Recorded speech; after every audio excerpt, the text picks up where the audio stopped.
Bienvenue de l'autre côté du tableau, le podcast qui donne la parole aux maîtres, maîtresses, profs. Bref, à tous ceux qui font l'éducation aujourd'hui. Parce qu'on se souvient encore de la maîtresse, grâce à qui on a réussi les divisions. Ou bien ce prof qui nous a fait adorer la physique, ou le français, alors que franchement c'était vraiment pas gagné. Ici on inverse les rôles et on découvre les coulisses et les souvenirs que eux ont gardés. Je suis Valentine et j'ai toujours baigné dans le monde des profs. Alors en hommage à eux, et surtout pour dévoiler les coulisses d'un métier qui représente bien plus de challenges que l'on peut imaginer, passons de l'autre côté du tableau.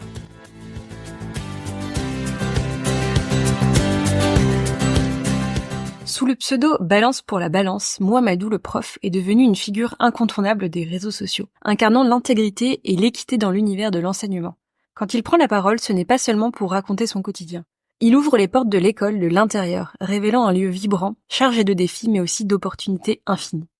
Professeur remplaçant, il est confronté aux réalités d'un métier en constante évolution. Pénurie d'enseignants, contextes sociaux complexes, attentes parfois déconnectées des parents.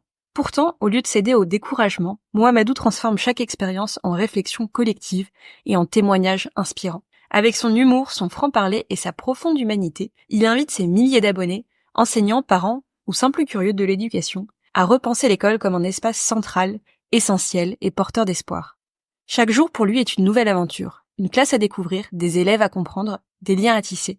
Malgré les obstacles, il prouve que l'enseignement n'est pas seulement un métier, mais une mission capable de transformer des vies. En partageant ses anecdotes, ses réflexions et ses positions avec authenticité, il incarne une voix qui résonne bien au-delà des murs des écoles. Mouhamadou ne se contente pas de montrer les défis de l'éducation, il met en lumière son potentiel.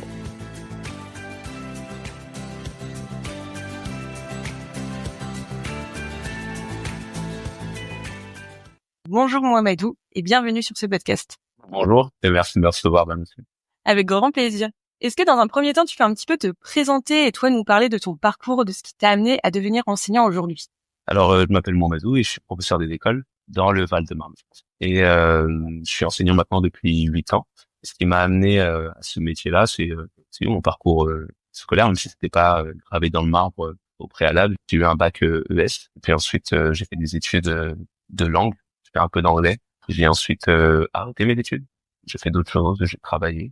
Et ensuite, je suis revenu à mes études et j'ai fait quelques années en sciences humaines. J'ai fait de la sociologie, de l'anthropologie, de l'ethnologie, de l'économie aussi un peu.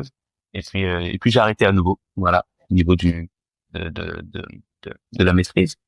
Et j'ai arrêté pendant quelques années, puis j'ai repris pour entrer dans la formation diplômante pour devenir enseignant, préparer le CRPE, le concours de recrutement de professeurs des écoles, en 2 ans. Et voilà, je suis allé jusqu'au bout du master, j'ai eu mon concours et puis j'ai commencé à partir de là à enseigner.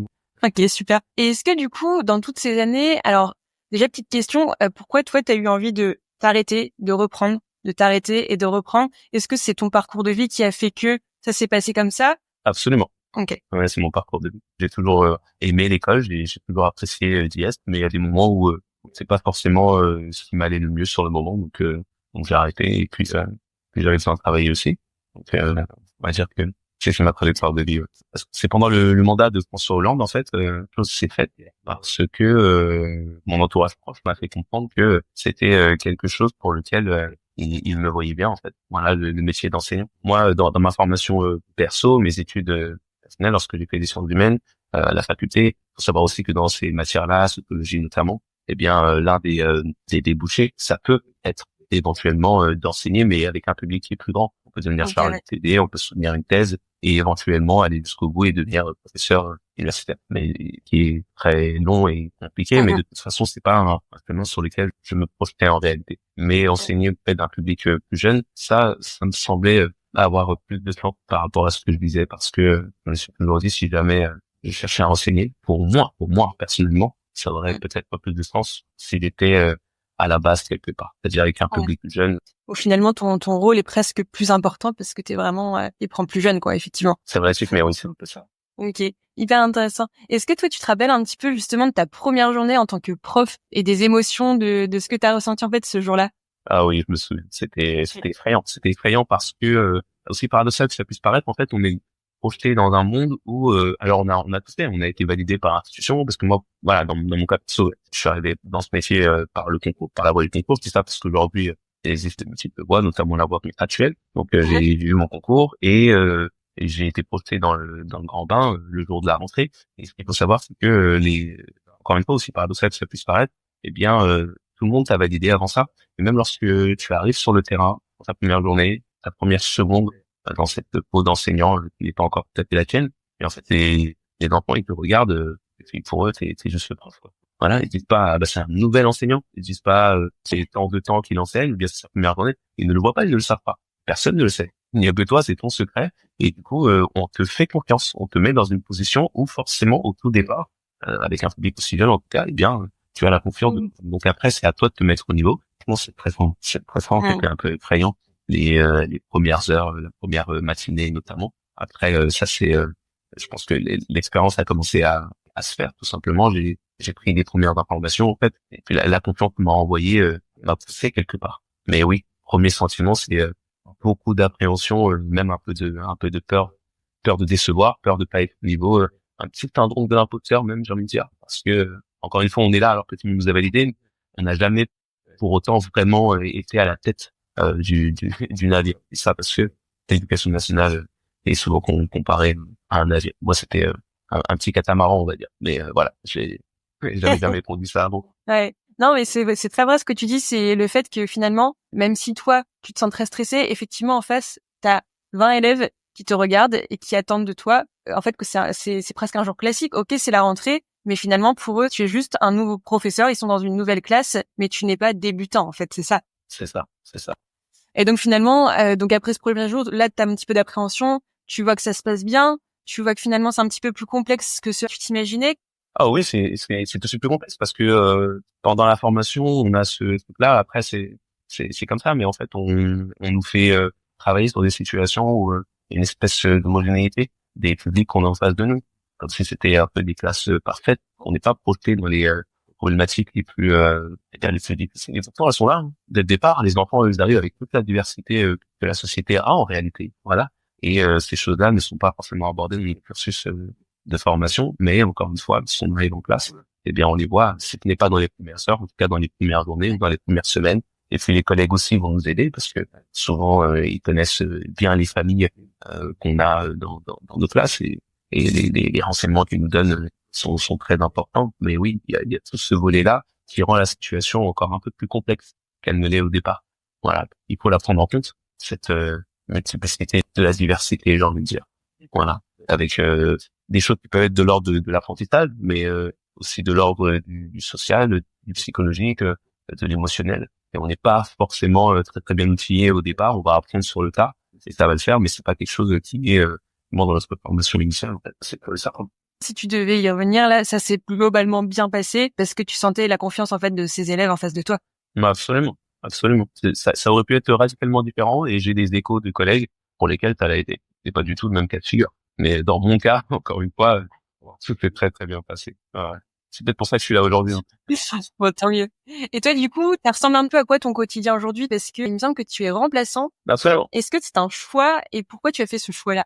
Oui, oui, c'est un choix. Alors, j'ai pas toujours été remplaçant. Lorsque j'ai eu mon concours, Okay. je n'étais pas remplaçant. Pendant plusieurs années, j'ai eu des postes d'ailleurs classiques, ça entre guillemets, parce que chaque poste en fait assez spécifique, c'est particularité. Mais en tout cas, j'ai eu des classes à l'année, ça se passait très très bien. Mais dans les premières années, encore une fois, pour moi, j'ai eu beaucoup alors, on peut mettre ça sur le dos du mérite, mais il n'y a pas que, j'ai eu quand même pas mal d'efforts. Mon concours, je l'ai obtenu haut la main, c'est chouette, j'ai eu une très bonne place. Cette très bonne place m'a permis ensuite de choisir un petit peu la zone où je voulais être. Donc, je n'étais pas forcément très loin de chez moi. J'étais avec un public où il y avait de la mixité, mais ça fonctionnait bien. Et les parents, en plus, étaient quand même des parents qui suivaient la scolarité de leurs enfants, qui étaient quand même acculturés, j'ai envie de dire, à la culture scolaire, en fait. Donc, c'était chouette. Et en même temps, encore une fois, c'est assez paradoxal, mais de ce fait-là, eh bien, j'avais l'impression de pas être forcément très très utile. C'est-à-dire que je me disais, que ce soit moi ou un autre enseignant, ces élèves-là, ça ne prendra pas énormément de choses. Et j'entrevoyais bien que l'école, ça n'est pas que ça n'était pas que ce milieu-là. Et je me suis dit, c'est sûr et certain que tu vas être amené à évoluer dans d'autres milieux. Et si jamais c'était le cas, comment tu ferais? Parce que là, t'es tout neuf, mais t'es pas encore fait la main en réalité. Et donc, dans les premières années, ce que je cherchais, c'est pouvoir faire l'expérience dans le dire de plus de situations possibles. C'est le poste de remplaçant qui pouvait m'amener à ça. Donc, je suis devenu remplaçant pendant, maintenant c'est ma troisième ou quatrième année, en dire de bêtises. Mais dans les premières années, la pénurie d'enseignants a toujours été telle que même en étant remplaçant, eh bien, j'étais amené à avoir des classes à l'année, en fait, parce qu'il y avait des postes qui étaient non pourvus. Donc, dans les faits, en fait, je ne remplaçais pas vraiment. Je Ouais. prenais juste des classes où il n'y avait pas de prof. C'est pas ça. Ah oui. C'est voilà, remplacer, c'est aller quelque part où il y a déjà quelqu'un et pendant un laps de temps, eh bien, essayer de se glisser dans cette place. Et le poste que j'ai cette année, c'est vrai, me permet la plupart du temps de le faire, pas tout le temps, parce que il faut aussi savoir que, eh bien, la pénurie est toujours là en réalité. Et du coup, même en étant remplaçant comme je le suis maintenant, il m'arrive, au moment où je te parle, tu vois, j'ai quitté un peu ma fonction et là, je remplace sur un poste sur lequel l'enseignant ou l'enseignante qui était là est plus ou moins parti, en fait. Ça veut dire que, a priori, la personne ne reviendra pas, tu vois. Donc, je suis pas en train de la remplacer. Potentiellement, tu peux avoir la place jusqu'à la fin de l'année, là. Ça pourrait être le cas. Ça pourrait être le cas. Mais tu vois, c'est pas la fonction pour laquelle, c'est pas le poste que j'ai à la base. La fonction, c'est plutôt de remplacer des enseignants pour en formation au jour le jour. Même en étant remplaçant, en fait, on n'a pas de jour off. C'est ça qu'on pourrait se dire. On se dit, non, mais si tu peux remplacer des enseignants, ça veut dire que parfois, tu n'es pas en poste. Non, c'est pas vrai du tout. Pas du tout. Bien au contraire, tu es au charbon tous les jours parce que justement, il y a cette pénurie. Donc, tu sais que chaque jour, tu vas devoir pouvoir aller remplacer quelque part où soit il y a un enseignant qui part en formation, soit il n'y a pas d'enseignant du tout. Et du coup, tu vas y aller de toute façon. Donc, j'ai envie de dire, depuis le début de l'année, il n'y a pas un jour en réalité où je ne travaille pas. Non, non, non, je travaille tous les jours. Ok. Parce que j'allais dire justement au niveau du Val-de-Marne, il y a une pénurie spécifique ou ça c'est quelque chose de quand même global? C'est quelque chose de global sur le territoire, mais qui est accentué sur le Val-de-Marne, sur l'Île-de-France de manière générale. Bon, il y a une énorme pénurie d'enseignants dans le premier degré, mais pas que, sur le Val-de-Marne ouais, et dans d'autres départements de l'Île-de-France. Ok. Et parce que toi, en général, du coup, en termes de remplacement, tu fais quelle typologie de classe, typiquement, là, sur tes premières années? Est-ce que tu as eu des niveaux que tu as eu plus que d'autres? Est-ce qu'il y a des niveaux avec lesquels tu as peut-être plus d'appétence que d'autres? Ou c'est peut-être plus un kiff, tu vois, de se dire, oh là là, bah génial, j'ai des CM1, CM2. Alors, il y a des niveaux pour lesquels j'ai plus d'appétence. Moi, c'est les plus grands, c'est-à-dire les CM1, CM2, j'aime beaucoup parce que pour différentes raisons. Les programmes sont un peu différents. Je trouve qu'on rentre un peu plus dans les notions concrètes. On n'a plus, par exemple, de matière qui s'appelle questionner le monde. On est dans l'histoire, géographie. Alors, on questionne aussi le monde, bien entendu. Mais on est vraiment, on appelle les matières ce qu'elles sont et pour ce qu'elles vont être ensuite au collège et au lycée. Ça, j'aime bien. Et puis, les élèves sont généralement assez curieux, voilà, de rentrer dans un nouveau cycle. Parce qu'en CM1, on rentre dans un nouveau cycle qui va jusque la sixième. Et donc, ils apprennent quelque part de nouvelles choses. Ça fait quoi? Il y a une curiosité que j'apprécie beaucoup. Et puis aussi, au niveau des élèves, il faut se le dire, moi, quelqu'un qui aime bien rigoler en classe. Voilà, on travaille, mais on essaie de travailler dans la bonne humeur. Et au niveau de la répartie, c'est pas pareil. Il y a des choses qu'on peut dire devant les grands, qu'on peut pas dire devant les petits. Parfois, je dis des choses devant les tout petits et ils ne comprennent pas. Voilà, donc c'est un flop. Et puis, on va dire c'est un humour différent. Voilà, il faut adapter. Mais chez les grands, ça passe relativement bien. Et puis, ils ont du répondant, donc c'est très très chouette. Moi, j'aime ça. Après, il faut savoir, c'est qu'au jour le jour, non, je ne choisis pas. En réalité, je vais là où il y a du besoin. J'ai fait à peu près tous les niveaux. En fait, c'est pas à peu près. Depuis le début d'année, j'ai été aussi en petite section, quand même très petite section. C'est des classes où les élèves ont moins de 3 ans. Quand c'est M2, parce que le diplôme de professeur des écoles, il permet d'officier de la petite section au CM2. Ah oui, effectivement, t'as la partie maternelle que j'avais pas en tête. Oui. T'es aussi remplaçant du coup. Oui. Et comment ça se passe alors? C'est-à-dire que tu reçois tes ordres entre guillemets le dimanche soir d'affectation pour la semaine ou du jour au lendemain? Ça dépend. Parfois, j'ai, mais on appelle ça les avis d'affectation, mais un ordre de mission, voilà, ça ira très bien aussi. Pourtant, mes ordres de mission, parfois, j'allais dire très en avance, ça peut m'arriver 1-2 semaines en avance, donc je sais que à tel instant, je vais être là-bas et c'est super chouette parce que ça me permet d'anticiper un petit peu, voilà, de préparer. Parfois aussi, très souvent d'ailleurs, les enseignants que je remplace lorsqu'ils sont là ont aussi prévu du travail, donc c'est à nous de discuter entre nous pour savoir est-ce qu'on fait un peu plus que moi j'ai prévu ou on se base plus sur ce que l'enseignant a fait. Parfois, on me laisse aussi un petit peu de liberté. Voilà, on fait notre petite tambouille à nous. Et mais parfois, ça arrive que non seulement l'avis d'affectation, on va dire le dimanche pour le lundi, mais parfois même le lundi pour le lundi. C'est-à-dire que je me lève le matin et à 7h30, je vais recevoir quelque chose. Parfois, c'est arrivé aussi, c'est tout ce que je veux dire, mais que l'ordre de mission change aussi, parce que la priorité est à prendre, c'est-à-dire qu'à 7h30, je pense savoir où je vais, et à 7h45, en fait, je vais autre part. Mais c'est dingue ça. Et alors, comment c'est possible? Comment ça se fait? Je suis pas dans les bureaux, je ne pourrais pas te dire. J'imagine qu'il y a des priorités qui sont données parfois, parce qu'ensuite, moi, lorsque j'arrive sur le terrain, c'est ce que j'observe. Je me dis, voilà, moi, par exemple, il m'est arrivé, je sais pas moi, d'avoir sur un remplacement sur lequel j'étais positionné, eh bien, pendant, je sais pas, disons 2 jours, par exemple, de n'avoir fait qu'une seule journée parce que le deuxième jour, on m'a mis autre part. On m'a mis autre part parce que lorsque je suis arrivé dans cet autre endroit, eh bien, en réalité, il n'y avait pas d'enseignant depuis plus longtemps que sur le premier remplacement. D'accord, ok. Tu vois ce que je veux dire? Ça veut dire que tu as des classes là qui n'ont pas de prof référent sur l'année. Ça peut arriver, malheureusement. Ok. C'est ça la pénurie d'enseignants. C'est pas le concret de la réalité de la pénurie d'enseignants. Certains parents le savent parce que leurs enfants sont dans ces classes-là. Mais il y a beaucoup de personnes qui ne le savent pas et qui, comme certains politiques, Dont on ne citera pas le nom. moi je peux les citer. Hein. Oui, c'était assez honteux quand même. Mais oui, donc c'est ça, c'est qu'en fait, il y a des classes qui existent, qui ont finalement, on va dire, 10 profs remplaçants à l'année, et toi, tu peux être appelé, du coup, à enseigner dans ces classes sur une période de 2 jours comme de 3 mois. C'est ça.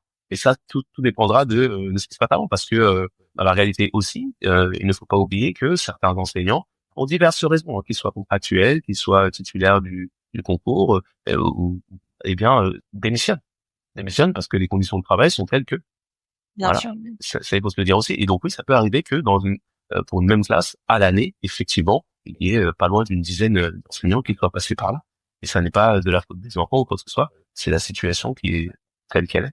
Ouais, bien sûr. Ça peut arriver. Mais et complètement. Et effectivement, ça me fait enchaîner sur la suite. En général, et notamment en ce moment, on entend que l'actualité des profs est souvent marquée par des histoires très lourdes, notamment au niveau culturel. On a eu pas mal de films au cinéma récemment. Je pense notamment à Pas de vague, qui sont sortis pour dénoncer un petit peu tout ce qui se passe dans l'éducation nationale, à quel point c'est complexe en fait, à quel point c'est dur, à quel point les professeurs ne sont pas préparés. Et du coup, on peut aussi avoir de la violence, de la tension, même de la solitude, j'imagine, en tant que prof. T'es déjà senti peut-être en insécurité aussi? Absolument. Et je pense que je ne suis pas le seul. Alors, je ne citerai pas d'école, d'espace géographique, quoi que ce soit, mais oui, ça m'est déjà arrivé. Ça m'est déjà arrivé. Il n'y a pas si longtemps, j'étais dans une école pour un remplacement. Et puis, alors, mon remplacement n'a pas duré très longtemps, mais ça m'a permis quand même de recueillir quelques informations, d'écouter ce que les collègues avaient à me dire. Et en fait, on avait juste l'impression d'une espèce d'abandon institutionnel dans une école et un secteur qui était aux prises avec, on va dire ça, de la violence ou des violences, j'en mets pas au pluriel. Et aussi bien des élèves entre eux que des élèves vis-à-vis des enseignants ou des personnels qui étaient là, en fait. Et il y avait pas de... C'est une école élémentaire, tu vois, mais ça commençait dès CP, en fait. En CP, on avait déjà des actes de violence. Et en réalité, des choses avaient été mises en place par l'institution, mais c'est juste qu'elles étaient tellement marginales, j'ai envie de dire, qu'on avait l'impression que rien n'avait été fait.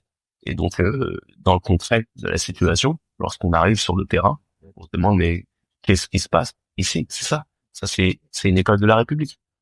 C'est une école de la République. Mais lorsqu'on le dit, on se pose la question. Il y a un point d'interrogation au bout de notre voie. Ouais, t'as l'impression que c'est totalement abandonné par le système, quoi. Absolument, malheureusement. Et c'est les élèves qui en pâtissent, évidemment, et les enseignants aussi, et les familles également. C'est tout un contexte qui devient dangereux pour tout le monde.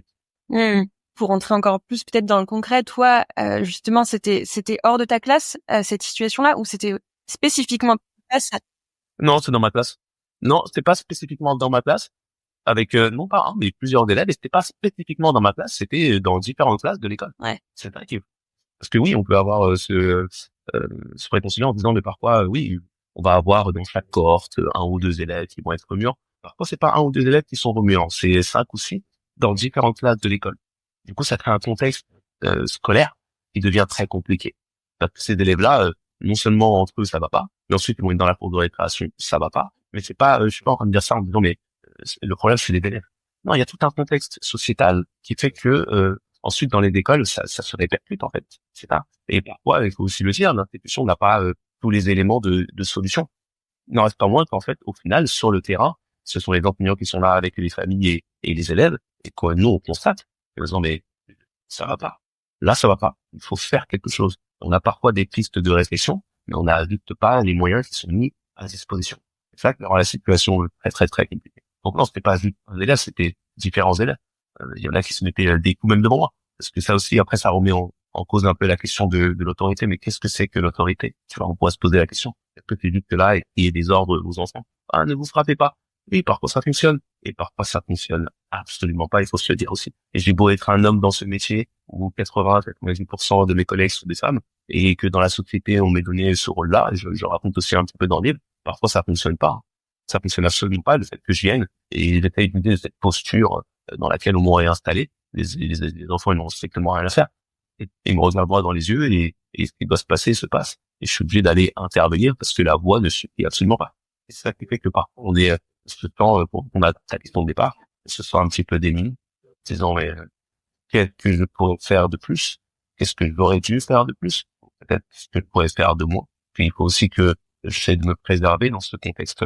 On essaie de préserver un peu tout le monde et on ne sait pas quoi faire et parfois c'est vrai, demander un peu d'aide. J'imagine. Et c'est surtout que, au-delà de ça, tous les enseignants, finalement, ont des formations qui restent assez théoriques. Ça, c'est des réalités de terrain auxquelles personne n'est préparé. Là, toi, tu arrives en plus avec tes références et ta façon de faire aussi, qui correspond pas forcément à ce que tu as en face.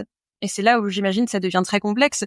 Bien sûr, et ça aussi, il faut savoir. Après, il faut savoir l'expliquer aussi. On parle d'intégrité publique, du fait de ne jamais poser les mains sur les autres, mais il y a des exceptions. Évidemment, il y a des exceptions. Si jamais tu deviens physiquement un danger pour les autres, eh bien oui, il y a des moments où peut-être je vais devoir poser les mains sur toi, ne serait-ce que pour t'écarter et pour éviter que tu te fasses du mal aux autres, et peut-être que tu te fasses du mal aussi, et que les autres te fassent du mal aussi.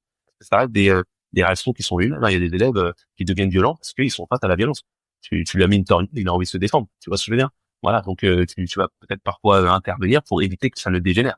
Parce que les enfants aussi dans ce truc-là où il ne juge pas forcément qui est en face d'eux. Ça veut dire qu'un élève de CP, il peut très bien s'en prendre à un élève de CM2 sans se dire que si jamais on est dans un cadre normalisé quelque part, on visualise tout qu'un élève de CM2 est bien plus grand et plus fort qu'un élève de CP.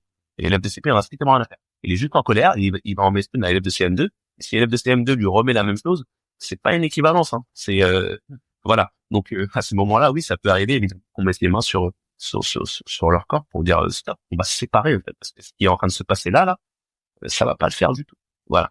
Mais il faut pouvoir l'expliquer aussi, c'est peut-être ça le plus important. On ne pose pas les mains pour poser les mains, on pose les mains dans un certain cadre pour éviter que ça ne dégénère. Est-ce que justement, on parle un petit peu de tout ça, est-ce que c'est un peu la raison aussi pour laquelle toi, tu as lancé ton compte Instagram?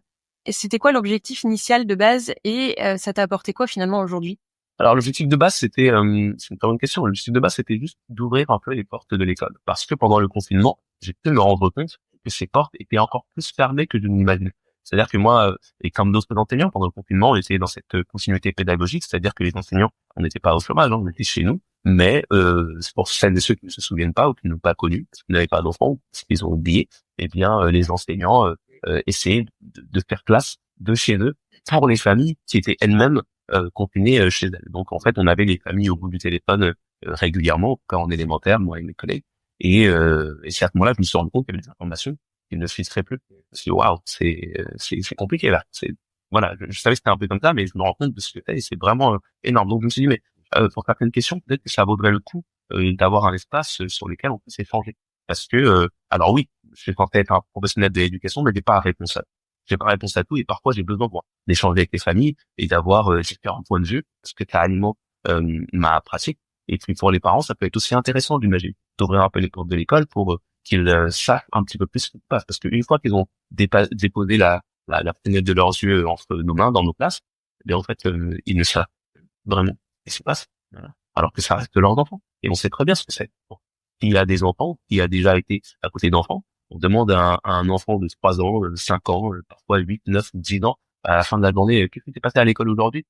Il n'y a pas de réponse. Voilà. C'était bien aujourd'hui? Ok, d'accord. Alors que si tu parles avec son enseignant ou son enseignant, il va te dire, bah non, aujourd'hui, voici ce qui s'est passé. Vous êtes au courant que on lui a fait ci, ou on lui a fait ça, ou qu'il a fait ci, ou qu'il a fait ça? Alors même, il se souvient plus, ou ouais, c'est pas quelque chose qui pour lui était important. Voilà, donc me dit, ça pouvait être intéressant en fait d'avoir un espace sur lequel on puisse échanger par rapport à ça. Donc c'était ça l'enjeu principal. Après, ce que ça m'a apporté, bien c'est peut-être plus encore que ce que je n'imaginais, parce qu'effectivement j'ai beaucoup de retours. Les gens échangent beaucoup avec moi, que ce soit sur les posts directement en commentaire ou en off avec des messages, voilà. Et en fait, je me rends compte que c'est un public qui est aussi divers et varié que ce qu'on a dans la société. Ça veut dire qu'il y a des gens qui effectivement sont des parents. Il y a des personnes qui sont des collègues, des enseignants, des enseignantes, des conseillers pédagogiques, peut-être parfois les inspecteurs, inspectrices, donc des personnels de l'institution. Mais aussi des gens qui ne sont pas en fait au préalable de ce milieu-là. Ils ne sont pas dans la petite enfance ou dans l'éducation, mais qui sont juste des curieux en fait. Et c'est là où on se rend compte qu'en fait, l'école reste toujours un lieu, j'ai envie de dire, central dans nos sociétés, ou qui, en tout cas, intéresse beaucoup de monde. Voilà. Autant, et heureusement, parce qu'effectivement, c'est là que se construisent beaucoup de choses qui nous impacteront dans le futur. Donc tant mieux. On est content parce que ça m'apporte vraiment tout ça au-delà du livre, bien évidemment, tout ça, mais au jour le jour, en fait, j'échange là. Ouais, c'est super. Et surtout, effectivement, je pense que c'est aussi une sorte d'aide, une sorte d'entraide. C'est vrai que quand tu es enseignant dans une classe, dans une école bien spécifique, parfois, en fait, si ça fit pas avec X et Y et que t'as que 6 collègues, c'est vrai que tu peux potentiellement, j'imagine, te sentir un peu seul, en fait, que c'est ta pratique, ou dans ton quotidien, en fait. Bah, absolument. Absolument. Et même au-delà de ça, hein, lorsque ça se passe relativement bien, les moments où on se sent isolé sont relativement nombreux aussi. Je crois. Moi, parce que de manière générale, tout de même, faut pas se leurrer, hein, je crois que je bénéficie d'un très bon accueil. Et puis, la position de remplaçant fait ça aussi. Il y a une pénurie qui est telle que paradoxalement, lorsque j'arrive dans une école, les gens sont contents de me voir. Et je te mettais une C'est trop bien. Oh, c'est trop bien. Voilà. On en avait marre un peu d'avoir 14 élèves en plus dans nos classes. c'est Et dingue. tu veux bien les recueillir, s'il te plaît? Voilà, chouette. Et puis tu prendras aussi les 2-3 qui sont relous dans notre classe. Ça fera des vacances. Non, j'abuse. Mais de manière générale, oui, les collègues sont plutôt contents parce que justement, on n'est pas nombreux. Tu vois, on n'est pas assez nombreux et que ça leur permet de retravailler dans des conditions qui se rapprochent de certaines normalités, d'avoir des classes qui sont moins surchargées que d'habitude. On sait, moi, je suis content. Mais au jour le jour, ça n'empêche pas d'avoir ces moments où on se sent relativement isolé parce qu'en fait, une journée d'école est tellement dense que en fait, on est tout le temps en sollicitation permanente par rapport à nos élèves, que ce soit dans la préparation en amont, que ce soit dans la correction en aval, et puis dans l'instant présent, en réalité, lorsqu'on est avec des élèves, avec leurs différences, j'ai envie de dire, et qu'on essaye d'étayer un peu pour essayer de les amener vers ces connaissances scolaires. En fait, on est très souvent ça, et même lorsqu'on est dans les espaces où on est avec d'autres enseignants, mais en fait, ça reste assez compliqué d'échanger sur ce qu'on voit, parce que chacun aurait quelque chose à dire éventuellement, tu vois, et que le temps en fait est court. On est à midi, on est tous dans la salle des maîtres, on est ensemble, et on parle, même si t'es pas un conseil des maîtres, par exemple, on discute d'une situation, et bah ça va nous prendre du temps, parce qu'en fait, il faut la comprendre, il faut la décortiquer, on va essayer de solutionner, mais entre temps, on est aussi en train de corriger nos propres copies, et puis ensuite, on a un autre problème, quelqu'un qui va rebondir sur autre chose, un parent d'élève, ou que sais-je, on n'a jamais le temps de tout dire, c'est pas possible. Tu vois. Oui, c'est ça. Et puis, en général, quand vous vous retrouvez aussi, c'est pour parler, comme tu dis, d'une situation bien spécifique, pas forcément de comment ça va. Enfin, en fait, pas forcément là Absolument. pour créer du lien à ce Absolument. moment-là. Absolument. Ça, c'est quelque chose qui se fait quand on a de la chance sur un temps qui est très, très, très, très long. Si tu restes 10, 15 ans dans une équipe, oui, peut-être que tu peux en ressortir avec un ou deux amis. C'est vrai. Mais si tu es là juste pour 1 ou 2 ans, ça reste relativement rare. Il y a des coups de cœur, bien évidemment, mais ça reste assez marginal. Et toi, du coup, dans ce quotidien-là, tu gères ça plutôt bien, justement, avec ton activité Instagram. Ton livre aussi, on va en parler juste après. Non, je veux dire plutôt bien, non pas juste par rapport à Instagram ou le livre, mais juste parce que ma vie, elle n'est pas faite que de ça. Et heureusement, j'y trouve un équilibre, en fait. Mais tout ce que je fais en off, même hors, j'allais dire hors réseaux sociaux, parce que c'est vrai que on me voit sur les réseaux sociaux et on peut penser que le mec ne fait que ça, en fait. Oh là là, tellement pas, tellement pas. Et heureusement, c'est juste que je ne raconte pas ce que je fais à côté, tu vois. Mais c'est ces choses-là que je ne raconte pas à côté qui m'offrent cet équilibre-là pour ensuite faire toutes ces choses, que ce soit à l'école ou sur les réseaux sociaux. Donc j'ai trouvé mon équilibre. Bon, c'est génial. Et alors, du coup, en parlant de ce fameux livre, toi, t'as sorti un livre qui s'appelle Moi, Madou le prof, qui est sorti cet été. Écrire un livre, c'est une démarche qui demande quand même beaucoup de temps et d'énergie. Pourquoi tu l'as fait, du coup, en plus de déjà ta présence sur les réseaux sociaux? Je l'ai fait parce que ça m'offrait l'opportunité de toucher un public qui était différent. Ça veut dire que ce que je raconte dans le livre, je ne le raconte pas forcément sur les réseaux sociaux. Les histoires qui sont dans le livre, 95% d'entre elles ne sont pas sur Instagram, sur TikTok, sur Facebook. C'est pas des histoires que j'ai racontées, en fait. C'est vraiment de l'exclusivité. Et je trouvais intéressant l'exercice d'écriture, en réalité. De dire, est-ce que c'est un challenge? Est-ce que tu es capable d'écrire ce que je raconte? Pourquoi pas? Voilà. Et puis aussi parce que l'occasion s'est présentée. Je ne me leurre pas sur le fait que la raison qui a fait que cette maison d'édition est venue à moi et d'autres aussi d'ailleurs m'ont fait des propositions, c'est parce qu'il y a déjà cette même si j'aime pas trop le terme communauté sur les réseaux sociaux.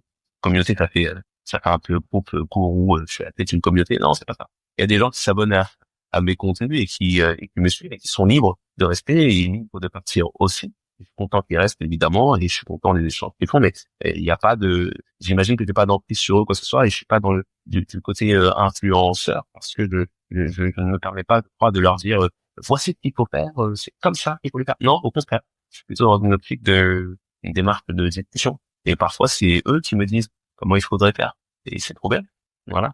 Donc, le bouquin est venu s'inscrire dans cette continuité de d'histoires, d'anecdotes à raconter, à développer et de réflexions à mener pour essayer de faire en sorte que l'école soit un lieu un peu plus sûr et que ses portes soient un peu plus ouvertes à chacun.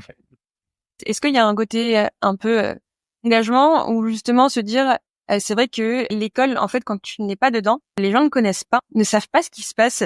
Et du coup, je trouve ça génial que tu aies écrit un livre sur le sujet parce que, comme tu dis, ça peut attirer des curieux, des gens qui, au premier abord, en fait, c'est même pas de l'intérêt, c'est juste tu te poses pas forcément la question. C'est l'école. C'est ça. Et en même temps, c'est un lieu qui cristallise tellement de choses que parfois, parce qu'on ne sait pas justement qu'est-ce qui se passe, comme les enfants qui sont avec nous dans les petits, eh bien, on se met à imaginer. Et à force d'imaginer, parfois, on se met à fantasmer. Et lorsqu'on se met à fantasmer, il y a des choses qui sont plus ou moins réelles et qui vont alimenter certaines de nos peurs, je crois, collectives. L'enjeu derrière ce livre aussi, c'est de se dire, on n'a plus à imaginer, on n'a plus à fantasmer, on a juste à écouter et à regarder. C'est comme si quelque part j'étais devant une porte ou une fenêtre et que je m'écartais l'espace de quelques pages pour laisser les gens qui sont à l'extérieur regarder avec moi et qu'ensuite on ouvre la discussion. Tiens, vous avez vu? Est-ce que vous avez vu la même chose que moi? Qu'est-ce que vous en pensez? C'est pas intéressant parce que si jamais je suis toujours devant la porte comme un gardien, et c'est parfois ce qu'on me demande d'être, et je veux bien le comprendre pour certains secrets qui relèvent justement du secret professionnel, et pour d'autres choses, je crois pas que ça vaille la peine. Eh bien, si jamais je dois rester dans ce rôle-là, les gens ne verront jamais ce qui se passe, et pourtant, encore une fois, ils nous confient la prunelle de leurs yeux. C'est la prunelle de leurs yeux. On a tout intérêt à les laisser voir ce qui se passe pour la prunelle de leurs yeux. Donc c'est ça ma démarche.